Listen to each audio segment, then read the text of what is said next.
wabarakatuh. Waalaikumsalam warahmatullahi wabarakatuh. Di sini saya ditemani sama teman saya Akmal Fauzi dan Iya.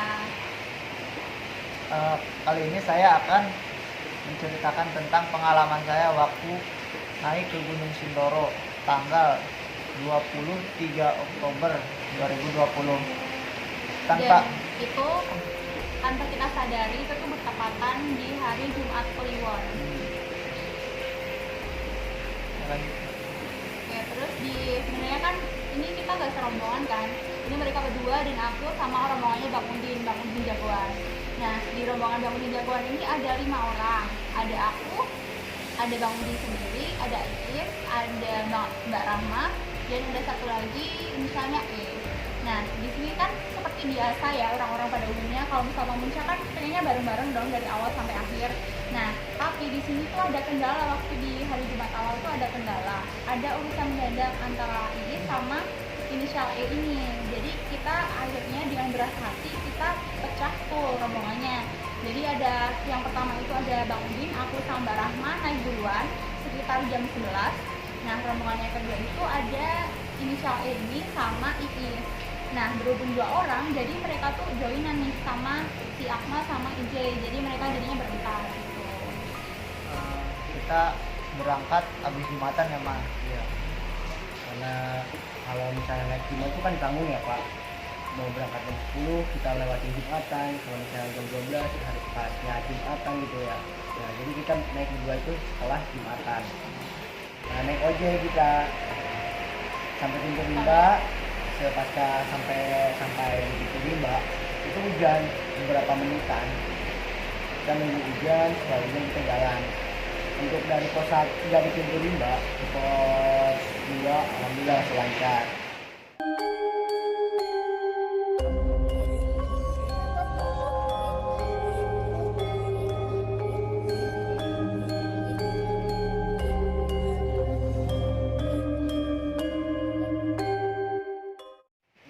Setelah di patok 7 itu kan yang si inisial E itu udah merasa nggak enak pas naik itu ya, kata mindset saya, pikiran saya sendiri kan itu tuh karena dia di pos 2 tuh kan nggak langsung duduk kan, dia langsung jongkok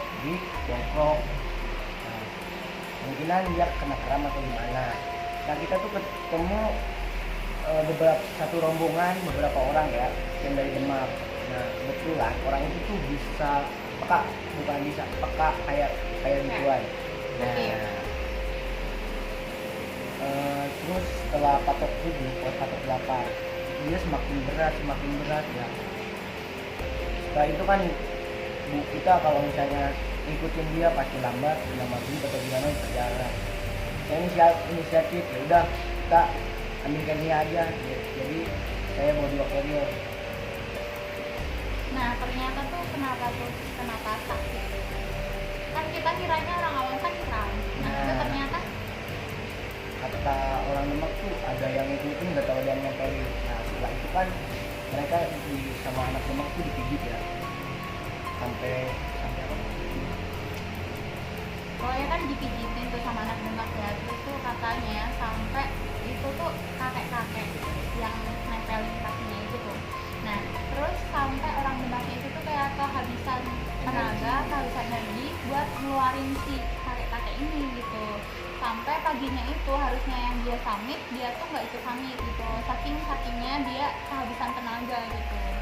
Untuk melawan kakek itu ya.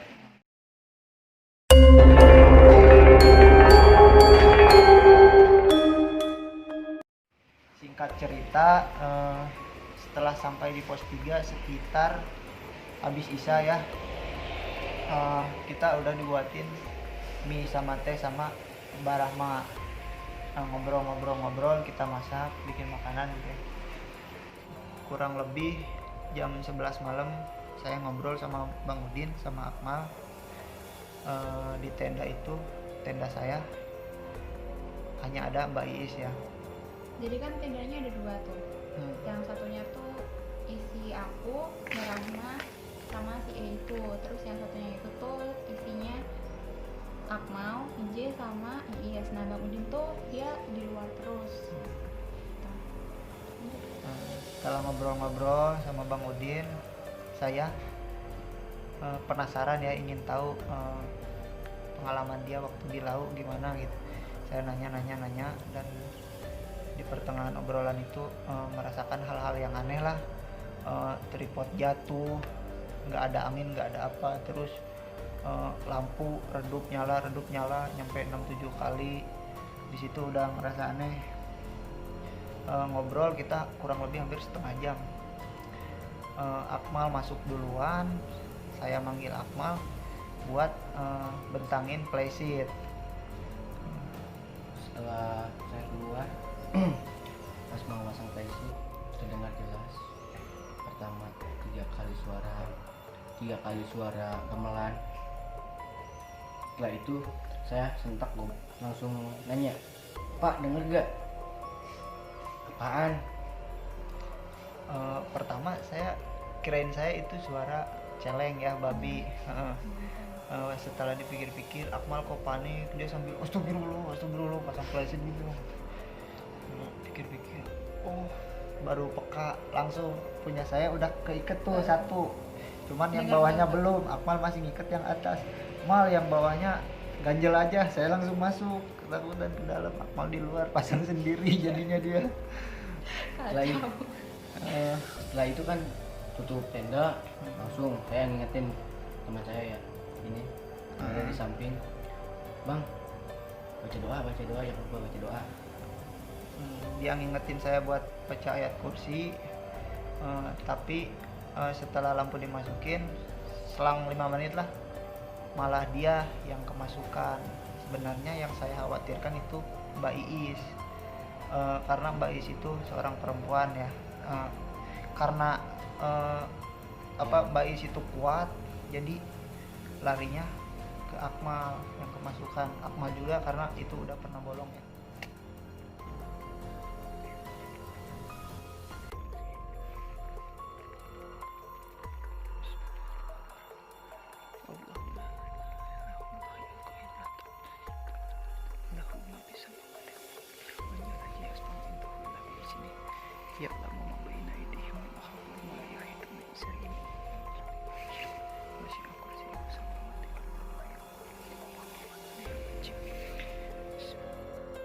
Pas Akmal udah kemasukan, saya langsung manggil Bang Udin dengan paniknya buat nenangin Akmal. Nah, di situ yang ngeluarin Bang Udin sama Mbak Iis. Jadi kan Bang Udin tuh kan ibaratnya Bang Udin kan mau ngeluarin tuh, tapi di situ ada backup-nya Iis. Nah, jadi yang ngebantu banget tuh backup-nya Iis itu. Jadi kenapa? Soalnya ketika Iis nyentuh badannya si Akmal, kayak ada suatu kekuatan tersendiri gitu. Jadi yang ngebantu Akmal, jadi kayak ada sesuatu yang lebih gede gitu di situ. Mungkin lebih jelasnya apa yang Akmal rasakan boleh disebutkan. Pas Akmal merasakan itu kan saya berada di ruangan gelap, balik lagi ya, suara gamelan itu lebih jelas, bahkan samping-samping saya itu semua gamelan, gak ada orang, tapi dia bisa bersuara sendiri. Nah itu saya bingung, ini di mana, saya ini di mana itu kan, cuma terdengar suara gamelan di sana di sini gitu. Kata Akmal juga dia merasakan berada di laut ya Ma. Dan waktu Akmal tidur dia merinding gitu sampai berlebihan. Nah, kata Bang Udin juga apa yang Akmal itu rasakan adalah apa yang teman Bang Udin yang di laut rasakan waktu terakhir kalinya. Pas mau tidur tuh sebenarnya Bang Udin ngarahin buat jangan madep ke situ, ke utara. Kita beralih tuh tidurnya, jadi kepala di sini, kaki di sini, Bang Udin ikut tidur di dalam, jadi berempat. Dari situ udah yang lain udah pada tidur semua, saya sendiri yang tidak bisa tidur sampai pagi. Dan yang saya rasakan semalam itu saya pas mau tidur kayak mau dirasukin, kalau ada levelnya itu 1 sampai 6, mungkin udah level 5 dia udah mau masuk, tapi alhamdulillah dengan doa saya masih kuat. Terus saya mau tidur lagi, pas udah sadar mau dirasukin lagi, mau baca doa sampai 3 kali dilencengin, disalahin, jadi salah terus baca doa juga, kayak mulut itu susah banget. Keempat kalinya berhasil, alhamdulillah dia nggak ada lagi, mau tidur lagi kayak gitu lagi, pokoknya gitu sampai pagi. Jadi kayak mau masuk ke badan saya, tapi alhamdulillah saya bisa bertahan lah, hanya karena doa. Bang Udin juga bilang ya bahwa mata saya putih semua, ya itulah yang saya rasakan. Nggak tahu kayak berada di mana, pokoknya ingin tidur gak bisa, saya merasa tergesa banget, ingin buru-buru pagi intinya, karena cekaman malam. Saya tidak bisa bercerita Dan panjang. herannya tuh kenapa yang satu tenda itu kan kayak yang ada yang kemasukan, terus yang inti nggak bisa tidur, dan herannya lagi tuh yang dengar gamelan tuh tim kalian bertiga doang yang dengar gamelan, berempat sama Bang Udin. Pokoknya Terus? tenda ini doang, dan Dan tenda sebelah itu dipasang anti goib, tenda yang orang Demang. Sebenarnya yang saya rasakan bukan hanya suara gamelan, tapi ada kayak kereta kencana gitu, Jadi berurutan. sampai pagi. Pokoknya itu pas sampai pagi hanya saya yang masih melek. Kata orang situ sih, suara gamelan itu buat ucapan selamat datang.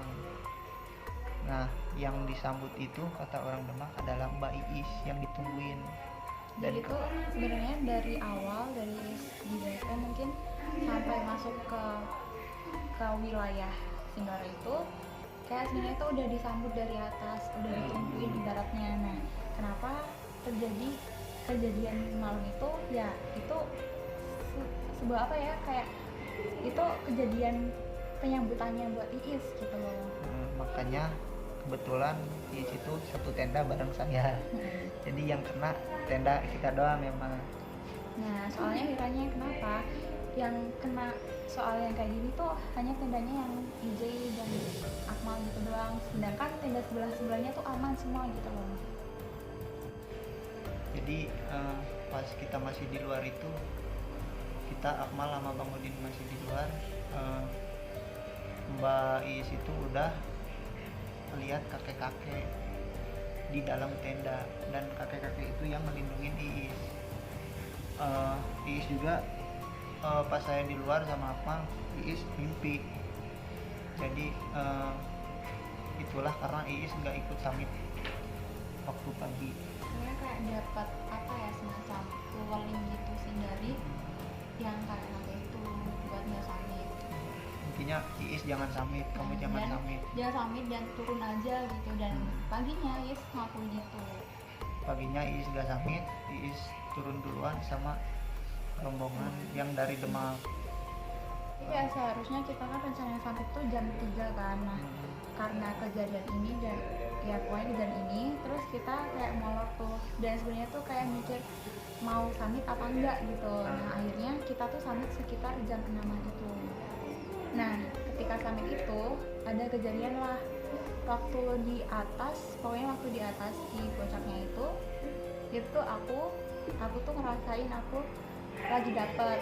Nah, di situ tuh kayak udah lemes gitu kan, udah lemes banget pokoknya, sampai kita turun di pos 3 hujan, dan waktu turun dari pos 3 ini tuh kan posisinya tuh dari Akmal, Barahma, IJ, si E, aku, baru si Bang Udin terakhir.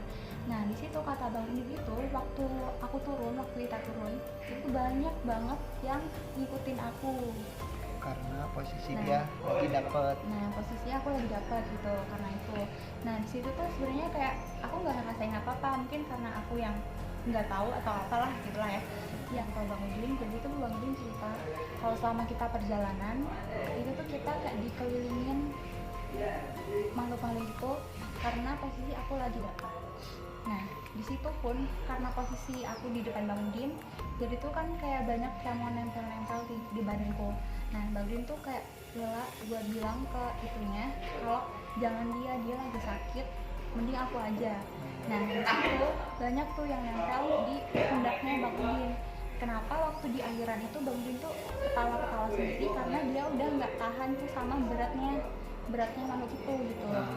Nah ketika kita break pun itu tuh sebenarnya tuh banyak banget yang ngelilingin kita, mungkin karena tahu aku posisiku gitu ya. Dan udah tuh waktu kita turun udah aman ya sampai bawah, sampai Mbak Rahma tuh kesandung. Nah kalau kita tanya Mbak Rahma tuh dia kenapa, dia liatnya tuh kayak kesandung hewan gitu. Padahal kalau dari Bang Bi sendiri itu tuh sebenarnya tuh kayak kaki makhluk gitu yang nungguin aku dari bawah. Jadi kayak udah diturunin dari bawah dan itu Mbak Rahma dengan tanpa sengaja tuh kena kakinya gitu. Itu Terus posisi malam ya, sekitar jam 8 malam kita turun. Terus tuh waktu kita turun udah keluar dari Pantimba kan kita pakai ojek tuh. Nah di situ tuh Bang Udin kan bawa carry tuh di belakang. Nah abang-abang ojeknya tuh bilang, Bang pakai carry berapa sih gitu, pokoknya kayak kok berat banget gitu ibaratnya, sampai motornya tuh kayak kehilangan keseimbangan gitu. Nah di situ juga posisi kan di akhir ojek terakhir tuh. Nah abangnya juga bilang, Mbak bawa carry ya di belakang, padahal posisi aku nggak bawa carry sama sekali. Posisi tuh aku carry-nya di depan gitu loh, jadi kayak gitu. Terus aku bilang kan Bang Udin setelahnya, Bang kok tadi abang ojeknya bilang kayak gini sih gitu. Nah terus Bang Udin bilangnya karena iya harusnya tuh salah urutannya, biar harusnya tuh aku dulu baru Bang Udin gitu, biar ada yang ngejagain dan ada yang kayak apa ya ngawasin dia gitu, jadi biar aman. Sampai base camp pun Mbak Rahma masih ditempel ya, kakinya diurut sama Bang Udin. Saya kira Bang Udin sampai tidur, padahal itu lagi ngeluarin yang lagi nempel Dan itu. itu kecapean. Oke, sekian pengalaman kita kemarin, kurang lebihnya kami minta maaf. Wassalamualaikum warahmatullahi wabarakatuh.